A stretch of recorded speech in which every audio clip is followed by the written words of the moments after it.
Leitura do livro Quem é Jesus, de Alessandro Vilas Boas. Prefácio. Quem é Jesus? Essa é uma das perguntas mais importantes. A resposta determina toda a vida agora e também a próxima. Talvez não exista ninguém na história da humanidade que foi mais estudado, pesquisado e dissecado do que Jesus. Muitas pessoas dedicaram seus dias nessa jornada.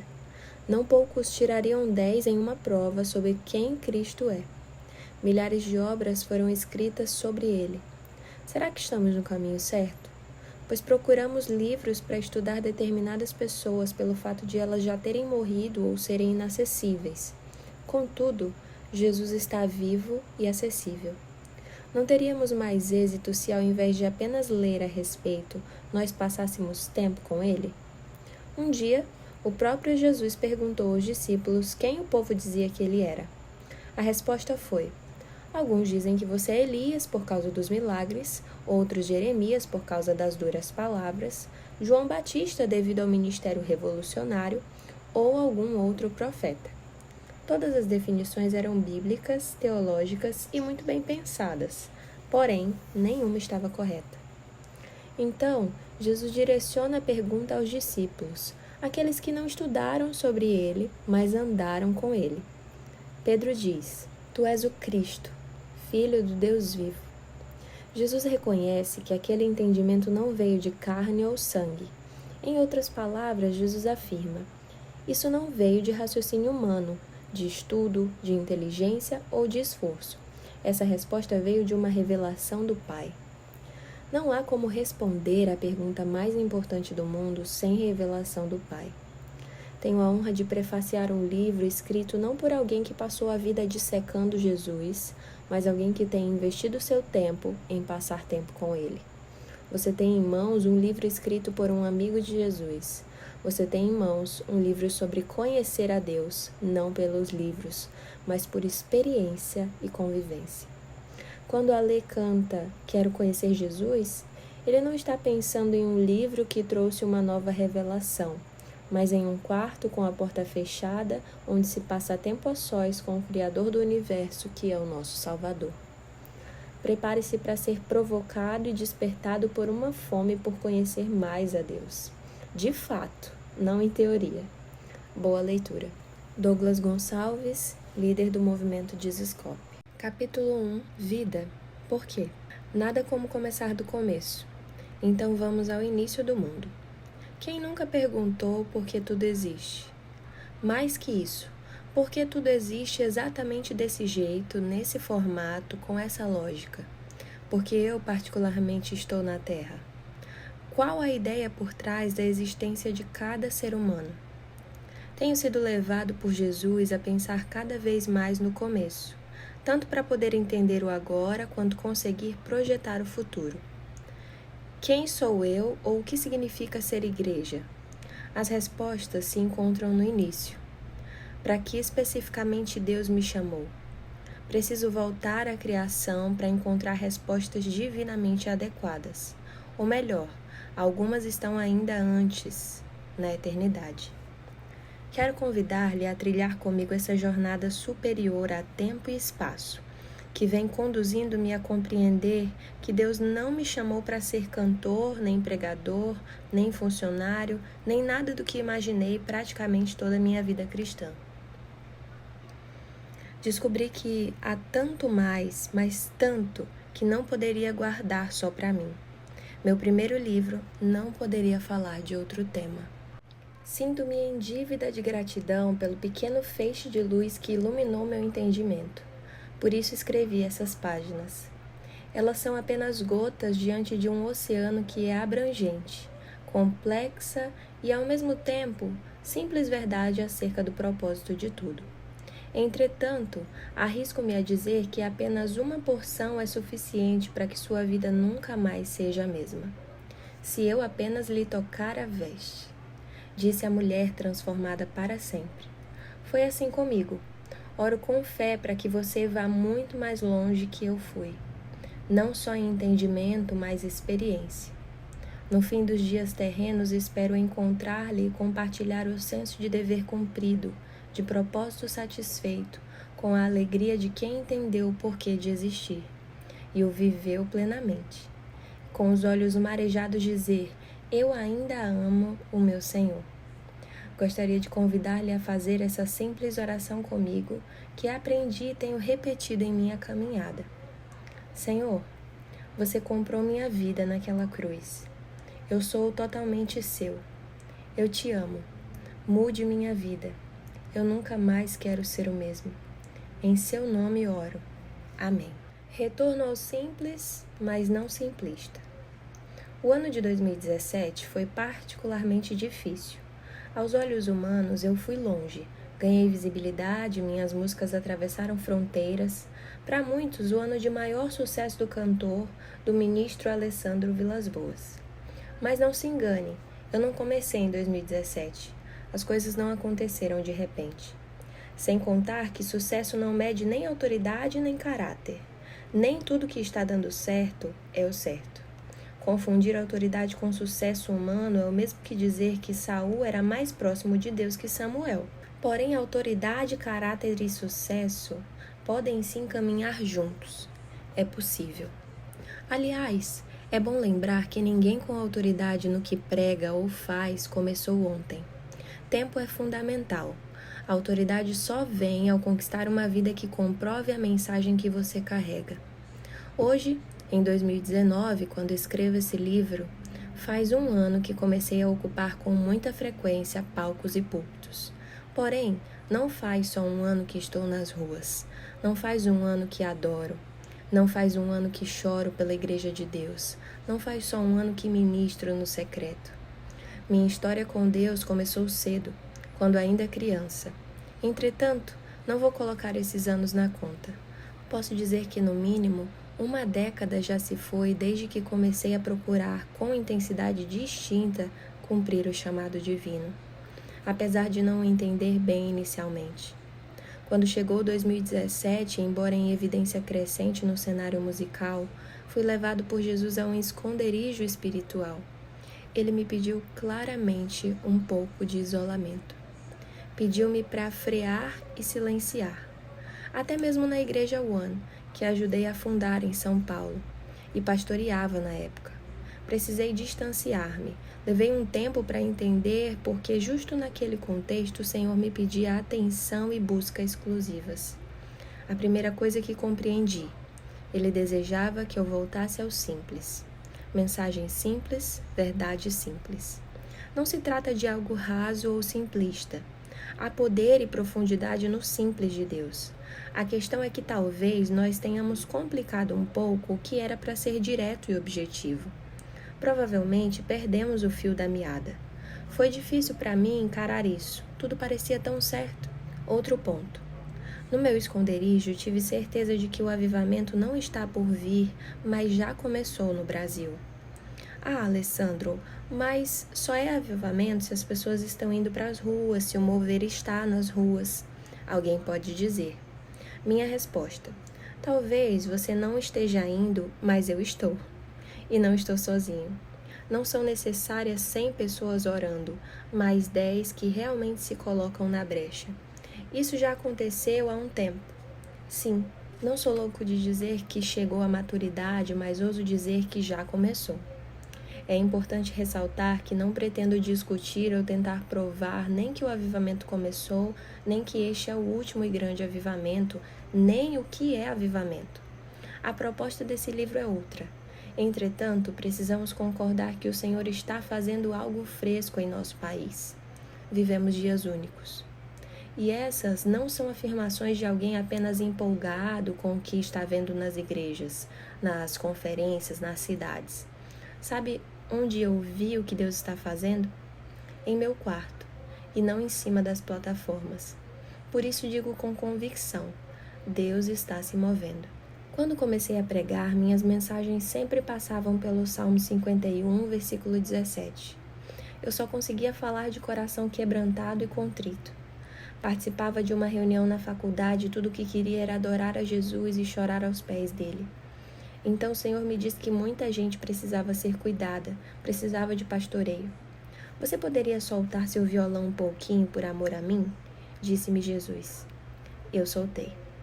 Lembro que comecei a marcar cafés com amigos da faculdade, ir atrás daqueles que eu sentia que estavam sós, fracos ou que apenas tinham fome de algo novo. Em pouco tempo, meus dias começaram a ser preenchidos por tempo de qualidade com diversas pessoas que depois viraram meus discípulos. Alguns caminham comigo até hoje. Eu estava em um novo lugar em Deus. O curioso é que fisicamente eu me mudara para uma rua chamada João Batista, que ficava no bairro Belém. Coincidência? Não acho que foi à toa. Acredito que o Senhor primeiro me conduziu ao deserto para falar e ensinar sobre coisas do coração dele. Ele me moveu para mover em mim a partir daquele novo ambiente. Já em etapa diferente de cuidado e pastoreio de vidas, ele resolve me convocar novamente à simplicidade. O Senhor passa a ensinar-me que avivamento está relacionado a essa tal simplicidade. O que o Senhor quer, afinal? Quer que eu volte a falar de quebrantamento? Muito mais que isso. Ele queria me levar de volta ao jardim. Nem céu, nem inferno. Deus fez um jardim e o colocou no Éden. Também criou homem e mulher e os alocou lá, no jardim do Éden, onde se relacionava com eles. O casalzinho quebrou o vínculo. Todo mundo sabe a história, certo? Foi aí que o próprio Deus profetizou acerca de seu filho. Preste atenção, porque isto é muito bom. Não foram homens os primeiros a profetizar a vinda de Jesus. Foi o próprio Pai. Porém, inimizade entre ti e a mulher, entre a tua descendência e o seu descendente. Este te ferirá a cabeça, e tu lhe ferirás o calcanhar. Gênesis 3,15. Jesus veio. Um menino nos nasceu, um filho se nos deu. Isaías 9,6. Ele sofreu em nosso lugar. Foi transpassado pelas nossas transgressões e moído pelas nossas iniquidades. Isaías 53,5. A morte não o segurou, porquanto não era possível fosse ele retido por ela. Atos 2,24. Ele ressuscitou. Marcos 16,6. De filho único, João 3,16, passou a primogênito entre muitos irmãos. Romanos 8,28. Ou seja, permitiu a você e a mim também sermos contados como filhos de Deus, ao lado de nosso irmão Jesus. Veja que grande amor nos tem concedido o Pai, a ponto de sermos chamados filhos de Deus. 1 João 3,1. Depois de um brevíssimo apanhado, quero contar-lhe um segredo. O propósito de toda essa obra de Jesus nunca foi tirar você do inferno. A ideia também não era garantir-lhe um lugar no céu. A história do início das coisas explica. O homem não foi criado para ir ao céu, não foi desenhado para ser livre do inferno. Você vê algo parecido com isso no Éden, que, de todos os lugares, é o que mais reflete a ideia original do Criador? Sinto informar, mas o jardim não era sobre o céu e inferno. O grande ponto não é nem o futuro no céu, nem o futuro no inferno. O propósito de Jesus foi restaurar o que existia no jardim, retomar o plano inicial. Alguém diria que o plano foi interrompido pelo pecado. Ei, não seja pessimista assim. No jardim, Jesus era nosso Senhor. Depois do pecado, Ele é ainda mais. Também é nosso Salvador. Meu amigo, Deus nunca foi derrotado. E o plano divino não mudou. Continua o mesmo do início das coisas. Em Jesus, Deus deseja levar o homem de volta para o lugar de onde jamais deveria sair. O jardim. O lugar onde a humanidade é plenamente a imagem de Deus, semelhante a Ele. O lugar de relacionamento, o lugar no qual se vive família, a fusão perfeita da Trindade e da humanidade. Jesus nunca deixou de viver tudo isso. Ele era, é e sempre será exatamente como o Pai. Ele se relaciona tão de perto com Deus que pode dizer que é um só com Ele. Ele exerce uma função clara dentro da família do Pai desde a eternidade. Quando veio à Terra, o fez para, revelando a si mesmo, também revelar o Pai e o propósito de tudo. Nunca mais esqueça, nem céu, nem inferno. O objetivo é, a partir da surpreendente obra da reconciliação de Jesus, voltar ao começo. ao plano original, ao jardim. Estando nesse lugar espiritual, a prioridade é estar com Ele, desfrutar dele, ser como Ele. Não subestime, isso realmente basta. Quando você volta a viver o propósito original, só aí encontra plena satisfação. Calma, fará cada vez mais sentido. Apenas continue caminhando comigo. O céu é em você. Antes que você pense que estou menosprezando o céu, vou falar dele. O que é mais legal no céu? As ruas de ouro? O mar de cristal? O design sensacional em Apocalipse descreve das portas da Nova Jerusalém? A música que não para? O fato de não existirem mais lágrimas e dor? A árvore da vida? A companhia de santos de todas as épocas? Talvez voar e ultrapassar paredes com os seres celestiais? Não, não é nada disso. Ele é o centro do céu, o porquê, o motivo. O céu é como é por causa dele, e não o contrário. Deus é a razão do céu, o cerne. Sem ele, o celestial não faria sentido. Iremos morar no Pai. Respondeu Jesus: Se alguém me ama, guardará a minha palavra, e meu Pai o amará, e viveremos para ele e faremos nele morada. João 14, 23. O Pai não é apenas quem eu adoro, mas onde eu irei morar. Deus não é só o dono do céu, Deus é o céu. Aquele que se assenta no trono é que faz o céu ser o que é. Escrevi este refrão em meados de 2015, que explica bem. Não é o trono que importa, mas aquele que se assenta. Onde Jesus estiver, o céu estará. Agora fica mais fácil entender o que quero dizer com não se tratar de céu ou inferno, mas do desejo de Deus ao criar o homem. Relacionamento. Conhecê-lo em conversas na viração do dia, isso define o que é jardim. Isso define o que é o céu. É tudo sobre ele. Sendo assim, a frase correta não é Deus quer levar você ao céu, mas Deus quer colocar o céu em você. Por quê? Porque o céu é nada mais, nada menos que ele. Por isso, é certeiro dizer que o céu, a eternidade, começa já aqui na terra, quando ele passa a habitar o coração de um homem. Livrar do inferno não deixa de ser uma verdade. O fato de que os filhos de Deus irão morar em um lugar lindo e o Senhor será o seu Deus para sempre, também. Contudo, são consequências, não o propósito. São resultados, não o objetivo. Tudo sempre foi sobre ele, mesmo antes de existir mundo ou humanidade. Depois que tudo passou a existir, ele continuou sendo o centro. Depois de a humanidade perder fisicamente o jardim, ele se tornou o jardim e seguiu como o centro de tudo. Mesmo antes de chegar o esperado grande dia, ele já pode hoje adiantar o céu em nós, porque o céu é sobre ele. O céu é ele.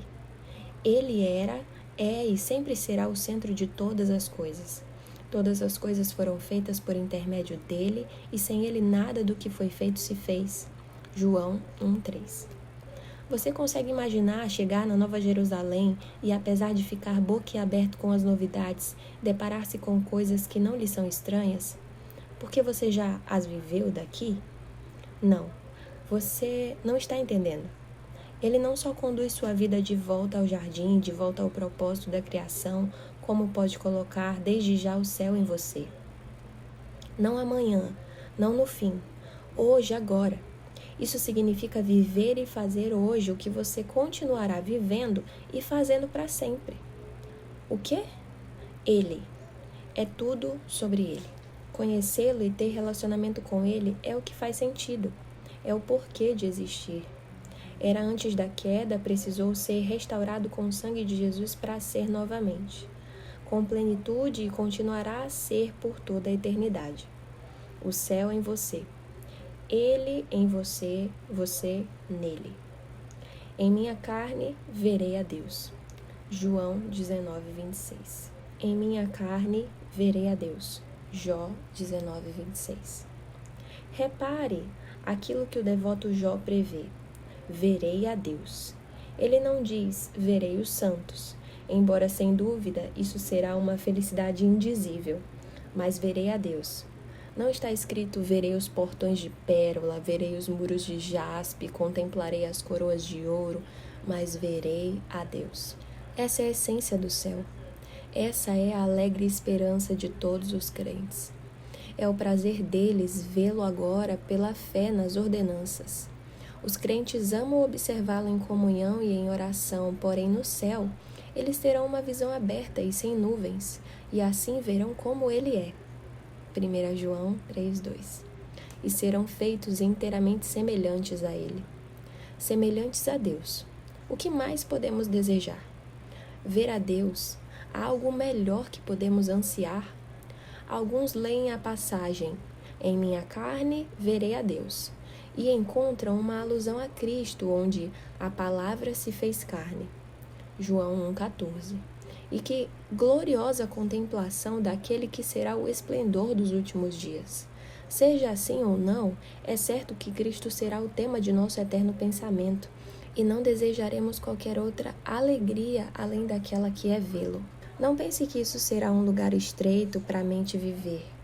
Antes será uma fonte de prazer, e essa fonte é infinita. Todos os seus atributos serão objeto de contemplação. E como ele é infinito em cada aspecto, não há receio de exaustão. Suas obras, seus dons, seu amor para conosco, sua glória em todos os seus propósitos e em todas as suas ações serão temas eternamente novos.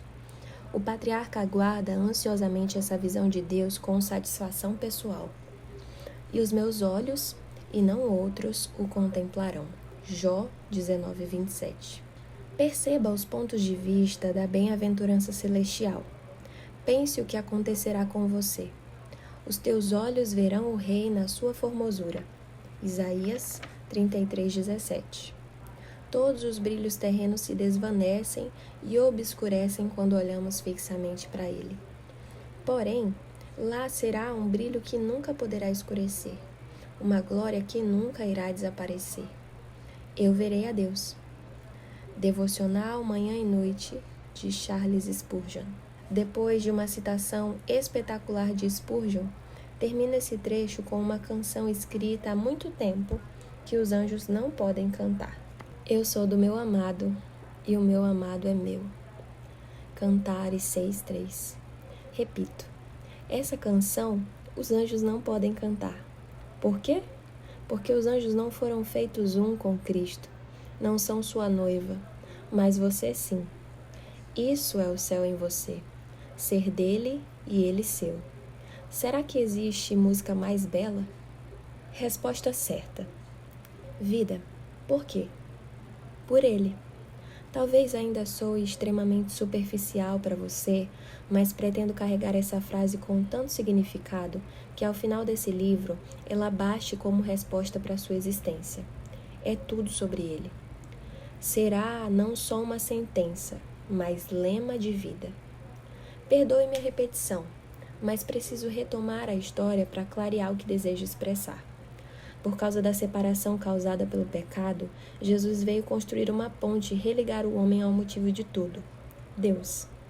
Cristo morreu a minha e a sua morte, ressuscitou a minha e a sua ressurreição, santificou-se em nosso lugar, mesmo já sendo plenamente santo.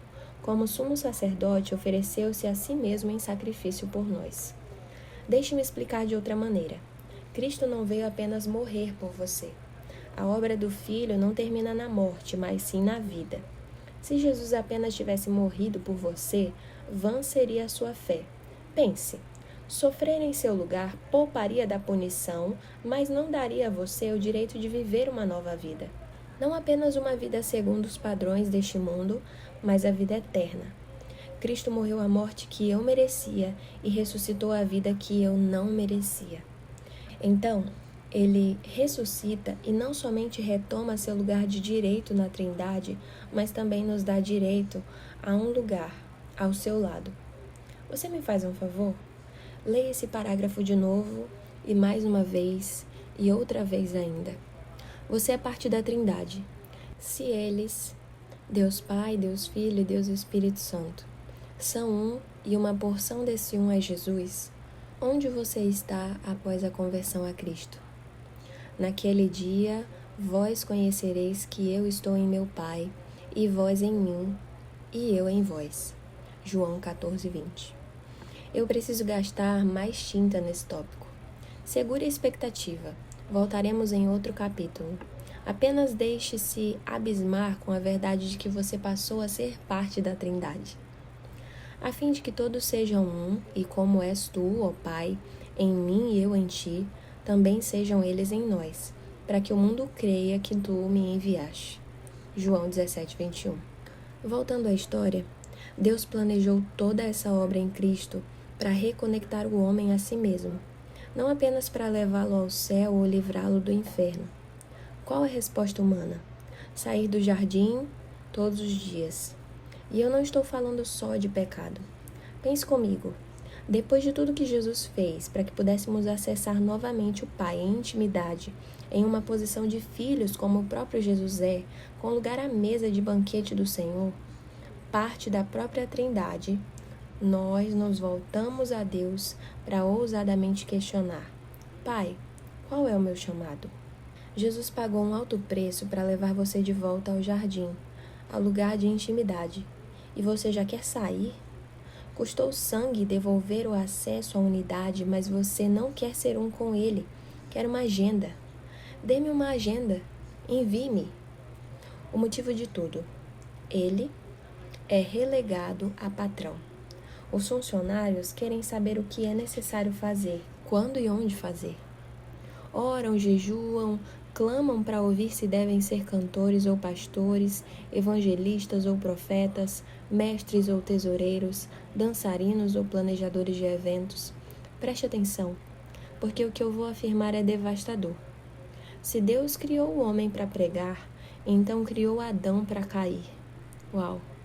A pregação só se fez necessária em razão da queda, certo? Se não houvesse pecado, não seria necessário pregar para o homem se converter. A questão é que é impossível ter sido essa a ideia de Deus. É simples. O homem foi criado antes de existir pecado, antes de ter acontecido a queda e, portanto, antes de ser necessário pregar. Logo, Deus não criou o homem para ser pregador. Isso leva a entender que Cristo não me salvou para ser pastor, obreiro, diácono ou qualquer outra coisa. Cristo me salvou para ser filho. Quando Deus me chamou à simplicidade, em meio a um contexto de sucesso e muita atividade ministerial, foi para lembrar-me que o motivo, o propósito, a razão é Ele. Não se trata de um ministério, mas de relacionamento. Talvez eu ainda não tenha sido suficientemente claro, então vou resumir. Deus não me chamou para ser cantor. Antes e acima de tudo, Deus me chamou para Ele. Essa é a resposta certa e única realmente satisfatória para o porquê de minha existência. Vida, por quê? Por Ele.